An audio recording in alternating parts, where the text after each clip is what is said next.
Nice Shorts theme song. Nice shorts. Yeah. I like your room. I like the setup you have. Yeah. Yeah. Is that equipment that you shoot for the Yes, film? Oh, yeah. it's the overhead camera. I don't know if you can see the lights, but I have the Arri 150s, and Oh, then instead of moving the camera up and down, I have a bunch of Apple boxes just to move the table, Oh, the that's height of the cool. table up and down. amazing. Yeah, we are on the same. Would you like to tell us a little bit about yourself in the film that it's going to be showing? Sure. My name is Miceál. I have been making films and storing them on hard drives for a few decades now. And this one, there's a producer that I have worked with. I've actually produced several of his films, Eric Cotton, and he was producing. There's a woman, Deb Williams, who wrote a children's book called Church Hat, and they had been trying to get it made, and they were going to like more established, animation studios and whatnot, Mhm. and they were not finding what they wanted. So, like, a lot of people wanted to completely rewrite it. So the executive producer is also the author, so she'd be Mhm. funding it, but there was a lot of, "Let's use your money in your book to write our own project." So while, Eric was a little bit, I don't wanna say frustrated, he's very calm while dealing with stuff, but while he was talking about this, I basically was like, "I will do it without changing any of the book for much less than what any of them are charging," and that was Mm. a pretty easy pitch. Uh, and that is how I got involved with it. I won't ruin your personal story. Yes, and I came from writing first, before I started animating or shooting. Like, I entered the film world thinking I was going to be a screenwriter, and then I'm like, "I don't know what to do with the scripts." And then it's like, "Well, producers make scripts. Okay, now I'm gonna learn about producing." And then it became one of those things with finding a director who is going to read and deconstruct it or imagine it the same way, and I'm like, "Okay, well, now I have to, start directing." And then eventually that led to animating, but with that, that's the long way of saying I respect the writer first, so Mm. trying to help them tell their story, not, applying all your thoughts to it to tell your story, so So was the animating just another step in I want to do this myself and I'm not going to be every actor on the screen, so I'm just going to animate the characters? sort of a yes to your question. There's a lot that goes into raising money, casting, shooting, going through that whole process, whereas when you're animating, you could just do it in your room, but the funny thing is I thought I was doing that for fun Mhm. with no intent of submitting or doing anything with it. It was to try to do the fun part of filmmaking that doesn't have the frustration of something has to happen with it. Yeah. And then the irony is a lot more stuff happened with the animation than happens with the movies that I was actually trying to do stuff with. I'm curious about some of your pre-production. Seems like it was baked into accepting the project already, right? So your character designs, it looks like they're somewhat in there in the book. You have some props I noticed are in the book. So like when you take on a project like this, what is already this is how it's going to be and it's from there? And then what do you have to build that isn't in there that you have to make fit in that environment? So the character actually, if you looked at the Church Hat book and the character, they're not actually that similar. So I Okay. talked a lot to the writer about, she would send me, pictures of different actors and stuff that she was imagining as that character, but Okay. then I would use them slightly, but it took me probably almost 2 months to develop the lead character that's in it. And a lot of that was I was looking at other short films and noting, like, is this as a main character, are they recognizable? If I saw them, 5 shots later, do I know it's the same character? The hair shot from behind was really cool looking. I don't know what you did in it. Something just like popped in this different way. Well, it was, spending 8 hours drawing something that big The with hour. a piece of hair, yeah. So, like, even, this is one of the smaller ones. I don't know how well you can Oh, it's Yeah. see. smaller one? They're in pieces, but, like, even just designing the hair, Yeah. was a long time to say, like, where should these things pop up? Where is this? So, like, if you look, like, all these things are the same in all the drawings. And then also the colors, the author, Deb, wanted a lot of stuff that was Caribbean based in terms of the color palette. So the animated one has a whole different color palette. We reimagined the characters. So even the locations in the room, everything was built from bottom up. The readers have their pace, but as it adapts into the film, and you also include beautiful songs and musical, like those elements. So, yeah, how does that collaboration and adding this element in the film version? So most of the collaboration, not all of it, most of it was early on because one of the things I had discussed with them was stop motion takes so long that it's not something where we'll make the movie, get notes, and then I'll reanimate it. So, like, all of the notes have to be like, you will watch the storyboard, give me as many notes as you want because I can easily change the timing of the audio at that point.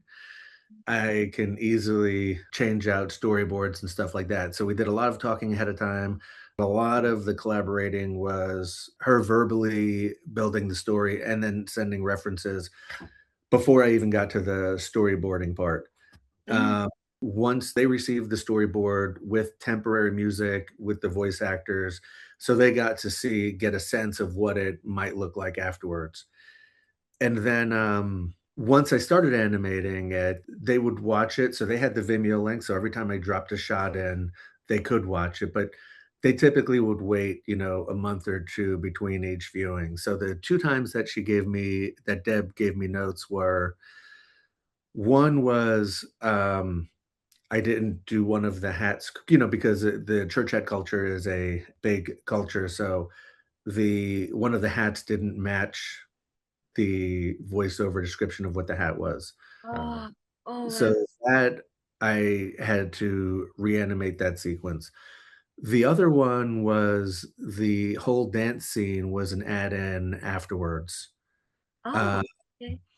she said she thought it would be funny if the kid had, someone with a big hat in front of them, and then he moved, and there was someone with a bigger hat, and then he moved again, and there was someone with an even a bigger hat. And she didn't give me much beyond that. She said I could creatively figure that out however, but that was the gag that she wanted in there. Okay. And that one came, like, probably, like, 9 months into the animating. And so the trick was now it is much more difficult to find a space to fit it in. So mm, one of the things that made it an easy spot to fit in was when he opens the closet, it's like, when Dorothy lands in The Wizard of Oz or one of those sort of magical moments. So that's where we knew it would fit in. And then it would also play into the kid's backstory. Like what sort of TV shows and movies might he have been watching? What were his interests, etc. And then mixing them together with the gag. What specific things that you feel like I want to take on as a director to help with the story? So that's the thing. I did say that I had to read it first. That Mhm. like when they were telling me the things that were happening, I did say I had to read it first. Mhm. And one of the things that was, uh, I think, like a very universal theme is how sensitive kids are to Mhm. adults. Kids are very trusting in adults and their authority and their knowledge of the world mm, in all ways. And so the fact that the mother in this was, dancing around her words, trying to figure out how to speak to the child, where she was on one hand being a parent, but on the other hand, not overly directing the kids, worldview and sense of how things work. Mhm. So I know in this particular story, it's about gender identity, but I think that it goes much further than that in terms of a lot of times adults are not aware of how kids are interpreting and visualizing words. So, and that's where I knew I could have fun with it is jumping into the kids' imagination. Mhm. I can't do it all the time within it, but there's like a few times I was able to where the mother says something and then I can jump into how does the kid see what she's saying. So for me, mm. that was the big inroad into the story. Wow, thank you. Yeah. And follow on that, I wonder what is the moment in the story you feel most challenging to deliver?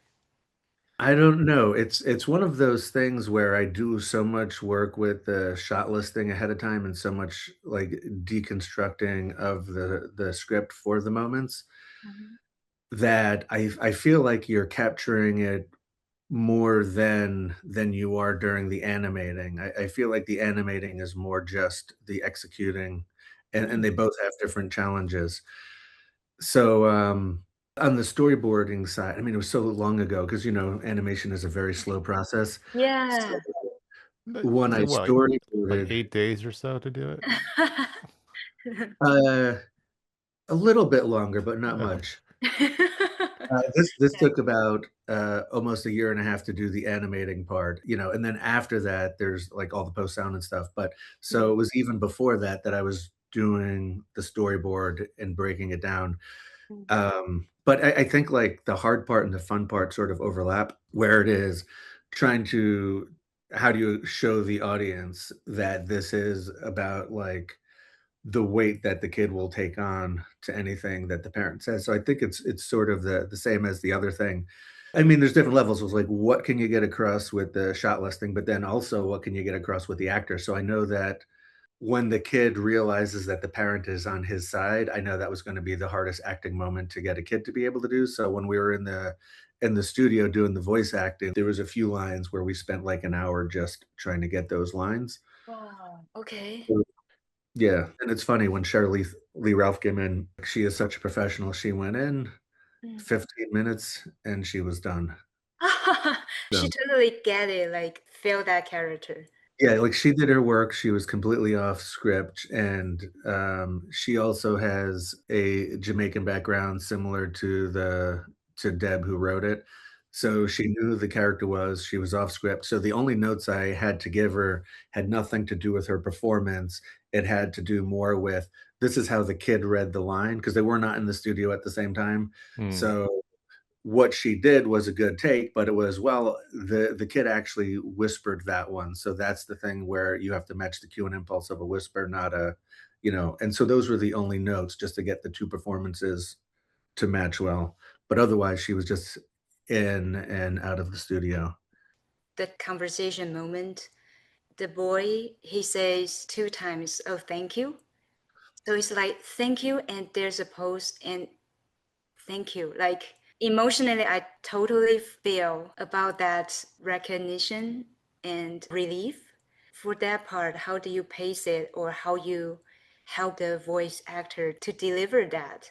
So with Shirley Ralph, we all sat outside. She was just in there by herself. But when the kid was acting, I had a seat across from him and I was playing the mother.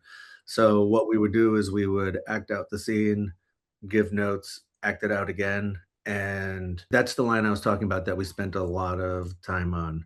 Hmm. Uh, Mm-hmm. and Maximus Turner was the actor, and he was great. He would ask a lot of questions, and he all the time was saying, "Oh, he had a funny line," but you could tell when he was understanding something. We just cycled through it a lot of times, but then also when you're editing the audio, you're not laying it in at the speed.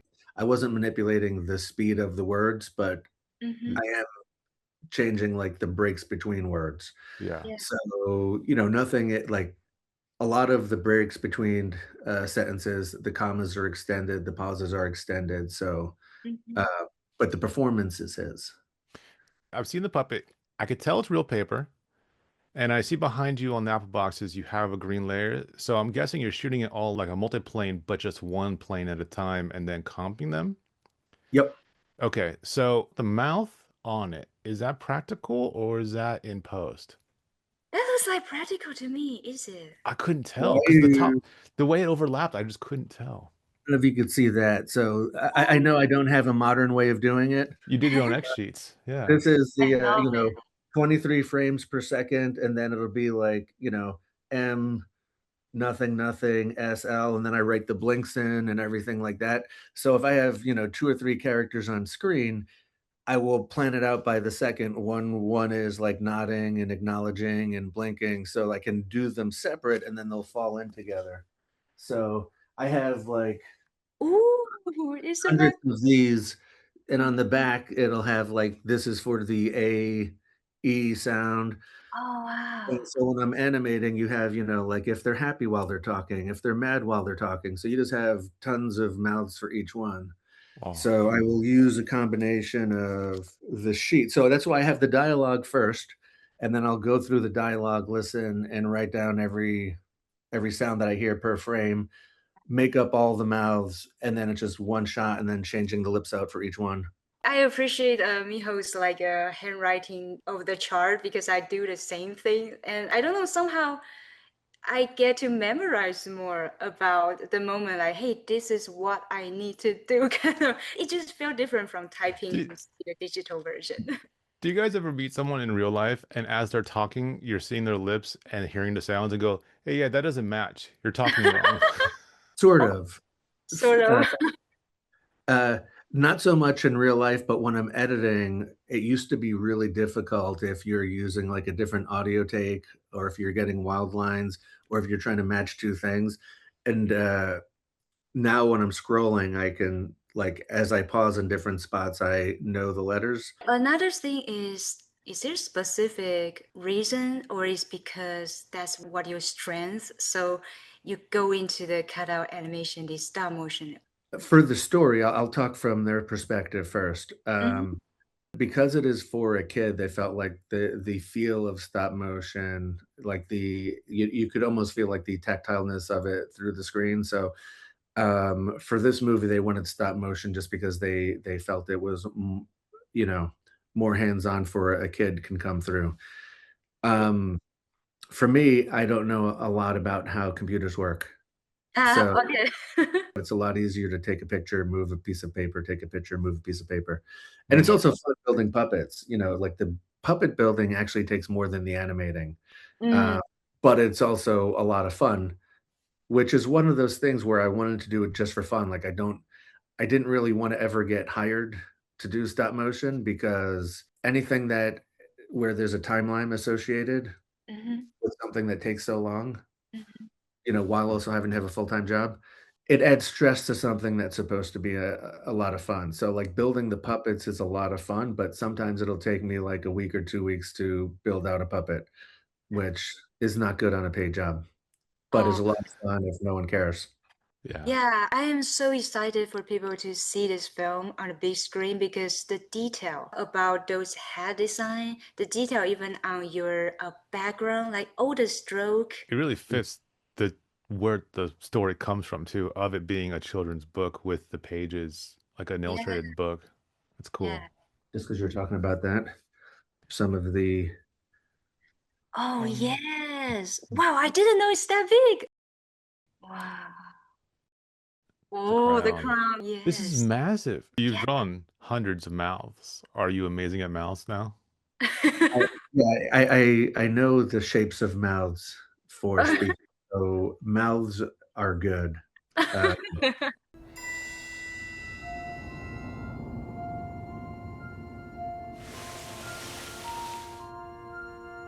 These hats are for me, not playthings like your toys. My crowns are for grown ladies, not meant for little boys.